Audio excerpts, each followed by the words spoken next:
Hello everyone, my name is Legally Eagle E Blonde, and this video is not a grift. In 2024, Hollywood started bouncing back from the pandemic slump. People were interested in going to theaters again, just like last year. In the last month of 2024, Lord of the Rings: War of the Rohirrim arrived, causing quite a stir for fake news outlets like Independent and The Guardian, and on places like YouTube and Criticless. And to be perfectly frank, I don't like the general reception this animated film got. You, my dear viewer, may want to take note of this. You may have read reviews of War of the Rohirrim calling it a rushed money grab with redundant, flavorless animation.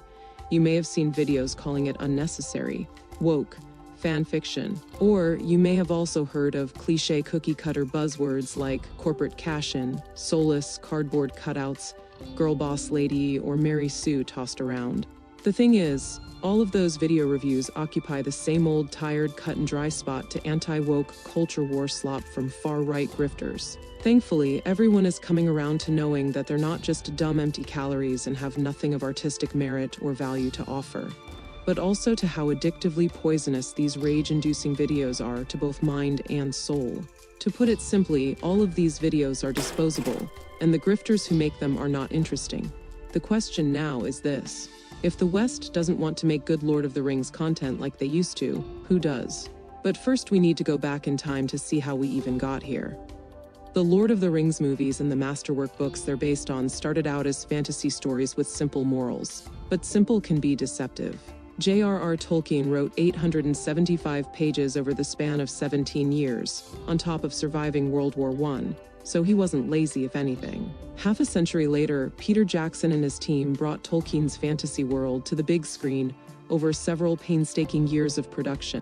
This includes the Lord of the Rings trilogy and the Hobbit trilogy, and they're often considered the best movies ever made. But 2 decades later, the Rings of Power took all the labor and love that Peter Jackson put in to bring Tolkien's world to life and cast it into the fire. So, what went wrong? Obviously, it was trying to make something dark, gritty, and realistic like Game of Thrones out of something fantastical and enchanting like Lord of the Rings. It shouldn't take a rocket scientist to tell you that these two IPs are incompatible with one another. Like, why would Mordor be created just by putting a sword into a keyhole and water gushing out onto lava like some kind of Minecraft lava puzzle? Which, I'm sorry, is not how Mordor should be born. Anyway, New Line Cinema was on the edge of losing the rights to adapt Tolkien's novels, so Warner Brothers had to cook something up quickly to compete with Amazon. This is where I believe Kenji Kamiyama from the East stepped in. Best known for his work in Japanese animation, Kamiyama directed and wrote stories such as Ghost in the Shell, Eden of the East, Cyborg 009, and Napping Princess. So to watch a Lord of the Rings movie with a simple yet compelling story and characters, animated in the style of Japanese animation, and is respectful to the source material by Tolkien, was beyond satisfying. Let's break it down, starting with the story, characters, and what makes this film stand out. The story takes place about 180 years before the events chronicled in Fellowship of the Ring. At this point in the Lord of the Rings timeline, the kingdoms of man are divided, at each other's throats, and hunger for power. However, this story isn't about man seeking power, but seeking revenge for a perceived wrongdoing. And how far this man is willing to go in seeking revenge is what compels the main protagonist of the story to protect her people. Hera is one such woman. A tomboy, really. She has the blood of a princess, but the heart of a warrior. A shield maiden who yearns for adventure, and not power. She is the audience surrogate in this story. The first scene we see her shows that she has respect for the forces of nature, represented by the great eagles, like myself. But she has yet to earn their respect. She is set up well as the daughter of a great warrior king, who is close with her family and friends, which makes what will happen to them hit harder for the audience because of how it affects Hera. I will talk about the coping and seething rabid fans did over Hera replacing her father Helm, quote-unquote. But for now I'll say that's not the case. Helm does most of the cool and awesome things, and Hera provides a lens through which we witness it. Hera herself does a handful of cool things herself, but it's at the end when she picks up a sword and shield, stalling the enemy so that her people can escape, that she proves herself to be a true shield maiden. So when comparing the protagonists, it's obvious as to why Hera succeeds whereas Galadriel in Rings of Power fails. Galadriel was established in both Lord of the Rings and The Hobbit to be elegant, gracious, caring, spiritual, but she's none of those things in Rings of Power. Right out of the gate, she's willing to leave someone behind in a snowstorm if it meant accomplishing her goal being to prove her point. You have not seen what I've seen. I have seen my share. You have not seen what I have seen. That is something a villain would do. And while Hera is a human using only her skills in sword and shield, Galadriel is an elf with magical powers. In the Hobbit trilogy, Galadriel single-handedly obliterated an orc with a snap of her fingers.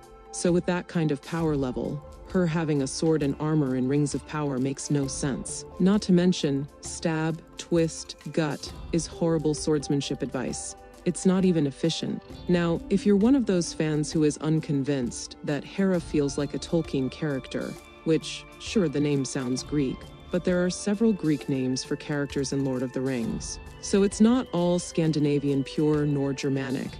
It honestly comes across to me as a desperate grasping at straws to find issues. Lastly, with the recasting and erasure of previously established redheads we see today, Hera being a redhead is so nice to see.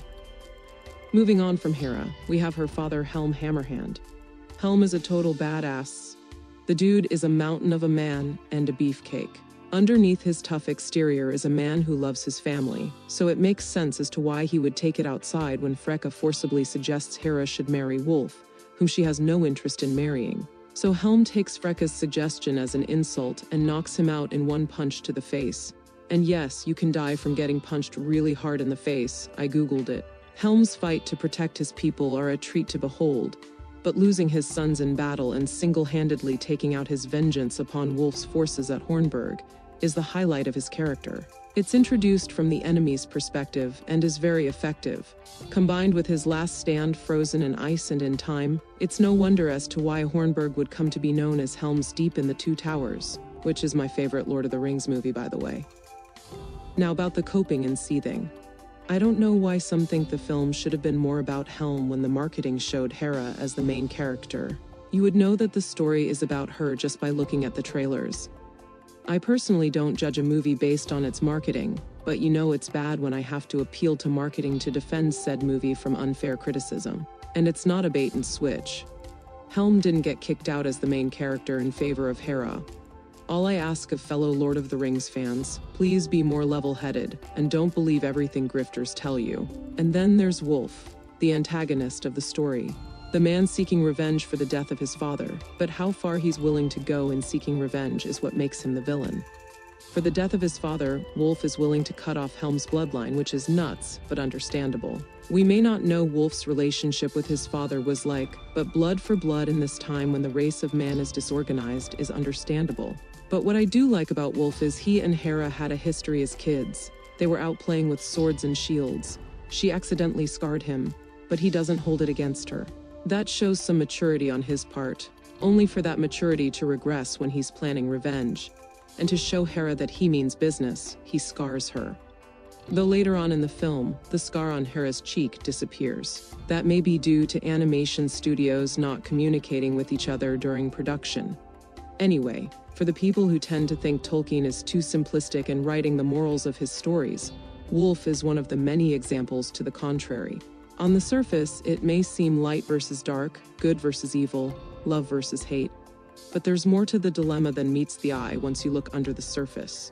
That's pretty much all three of the main characters. As for the rest of the cast, I find them likable. They're supporting characters, so they're allowed to not be as fully developed as the main characters. Olwen being Hera's right-hand caretaker, Leaf being like Hera's little brother. Interestingly enough, Saruman the White makes a cameo at the end, and his dialogue is repurposed sound bites from the late Christopher Lee. It's nice to know they didn't use AI to replicate his voice. To cap off this section, I'm going to own the fact that not everyone watching this is going to feel as if they're back in Middle-earth. As for me personally, I didn't mind the different medium. Major events in the Lord of the Rings timeline line up as they should, like that one plague, and Saruman's forces looking for the One Ring to speed up his return to power. But one thing felt weird to me, and it's the one scene with the elephant and the Squidward in the water. If you know, you know. Forgive me if this section sounds a bit rambly. Anime is still a niche in the West. People who write off anything animated come across as snobs, especially those in Western animation circles who dismiss Japanese animation. When people think of it, it's usually the most popular anime series like Dragon Ball, Bleach, Naruto, Attack on Titan, Pokemon, pretty much anything shonen that come to mind. Avatar: The Last Airbender may look like anime, but it doesn't count because it's not made in Japan.